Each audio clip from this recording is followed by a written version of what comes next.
My wife epitomizes the essence of an exceptional woman. Her unique ability to transform the simplest things into something extraordinary is nothing short of amazing. Whether she's crafting a delightful salad, weaving an enchanting story that holds her audience spellbound, or creating a stylish hat, her skills are unparalleled. Even the iconic Coco Chanel, had she met my wife, might have been captivated by her originality. Adelina combines intelligence and beauty in a way that allows her to stand out in any setting. Her charisma naturally draws people in, be it friends, colleagues, or even the partners of those she meets at every social event. She gracefully balances light-hearted flirtation with genuine kindness.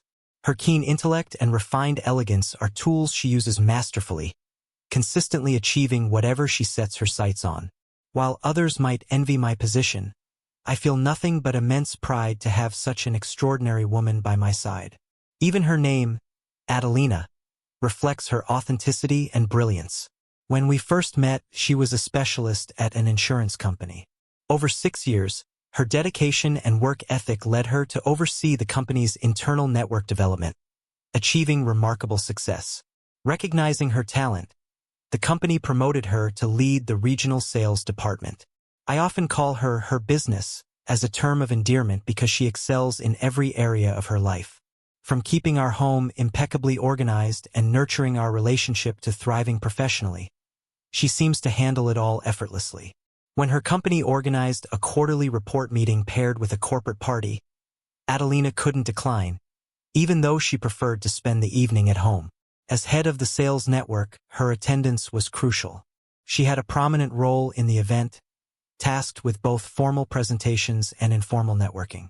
The gathering was designed to include everyone in the company, from the owner and CEO to staff and agents. Even through her virtual preparations, I could sense the weight of her responsibilities. A week later, when the day of the event arrived, Adelina asked me to drive her to the hotel and restaurant complex on the city's outskirts where the convention would take place. The venue was well-equipped, featuring a conference hall for meetings, a banquet space for the celebration, and hotel rooms for out-of-town attendees. Millennium, the prestigious insurance company she worked for, had spared no expense in recognizing its successful sales team. As always, Adelina exuded elegance. Her ash-blonde hair was styled into a sophisticated updo that framed her delicate features.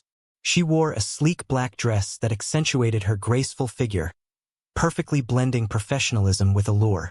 Lace-trimmed stockings, stiletto heels, subtle makeup, and the delicate scent of her favorite perfume completed her look.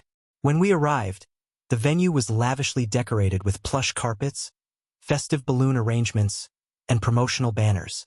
Soft music played as attentive servers offered appetizers to arriving guests. Before I left, Adelina gave me her signature affectionate kiss on the nose and reassured me she'd arrange her own ride home after the event, which was expected to end by midnight. Midnight came and went, but my Cinderella didn't return.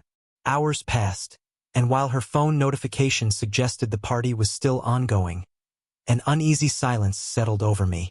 My mind filled with questions, but I reassured myself that she was likely just tired and would come home soon.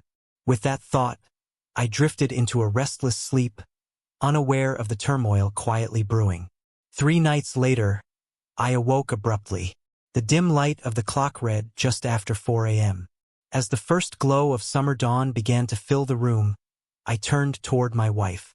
She had just disturbed the sheets, slipping in bed as though nothing had happened.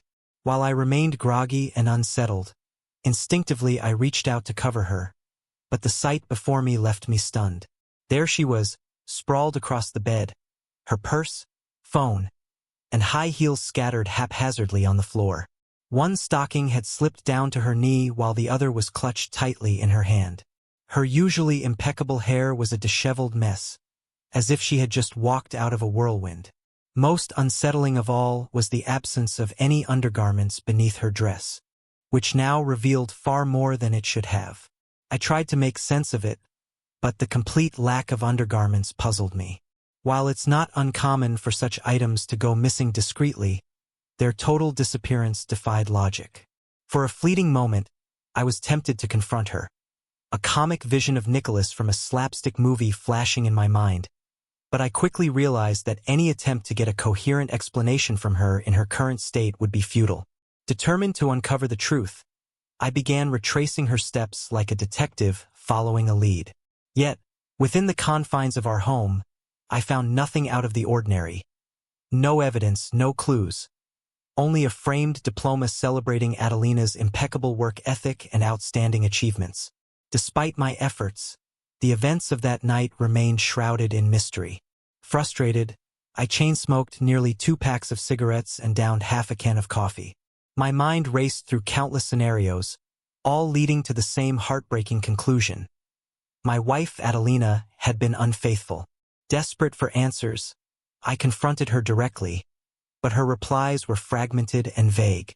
She complained of a pounding headache and claimed to have no recollection of the evening. Strangely, her lack of memory brought me a glimmer of relief. As she sipped her black coffee, the reality of her situation began to sink in. The very gaps in her memory seemed to deepen her unease. Piece by piece, she recalled fragments of the night. The formal program, the award ceremony, the opening banquet, and the dance announced by the host. She even remembered winning a quirky jump-in-the-bag contest, earning the lollipop as a prize, a lollipop that later inexplicably appeared in her underwear. Despite her recollections, an uneasy feeling lingered. Instead of returning home as expected, she came back with glaring holes in her memory. For the first time, jealousy and doubt crept into my thoughts about my once-perfect wife. Determined to uncover the truth, I demanded she call her friend and colleague Aura on speakerphone. Though visibly embarrassed, Adelina complied, realizing she had no other choice. "Adelina, please don't make me laugh," Aura said, half amused. "Can't you remember anything?" Aura went on to recount the night's events. During the official part of the evening, Adelina had been tense, closely monitoring her team's presentations. She barely ate and sipped champagne sparingly. However, receiving an award later lifted her spirits, a rare moment of joy amidst the stress. But the mood shifted after the formalities ended. Adelina discovered a newfound love for sambuca at the bar. With each drink, she grew more relaxed, sharing stories about her life, work, and a stray dog she befriended in the office parking lot. She called the dog Boss, and was heartbroken when the company decided to move it to a shelter due to budget cuts. As the evening wore on, the crowd sought more entertainment, and impromptu activities ensued. Adelina, eager to contribute, proposed an auction. She offered items from her wardrobe, with all proceeds going toward building a shelter for Boss. To the rhythm of lively music, she dramatically removed a silk accessory and tossed it into the crowd, sparking laughter and a bidding war. Though Aura and another colleague ensured Adelina made it home safely, the situation left lingering embarrassment. The next day, a video of the event surfaced, and Adelina and I watched it together. Her face turned crimson as she buried it in her hands. "Oh my God," she groaned. "I can't believe I did that in front of my coworkers, my team, and the management." On one hand, I was relieved her behavior, though reckless, stemmed from a pure intent to help Boss. On the other hand, the consequences were severe. "How am I supposed to face everyone at work on Monday?" she muttered. "Should I just resign now and get it over with?" Her panicked thoughts were interrupted by a phone call from her manager.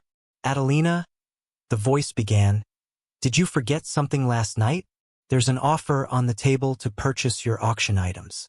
The proceeds will cover the construction of a shelter, veterinary care, 6 months of food, and even a passport for Boss. All we ask is one condition." "What condition?" she stammered. "Don't name the dog Boss," the manager replied dryly. As the call ended, silence filled the room. "Well," I finally said, breaking the tension, "the goal was achieved.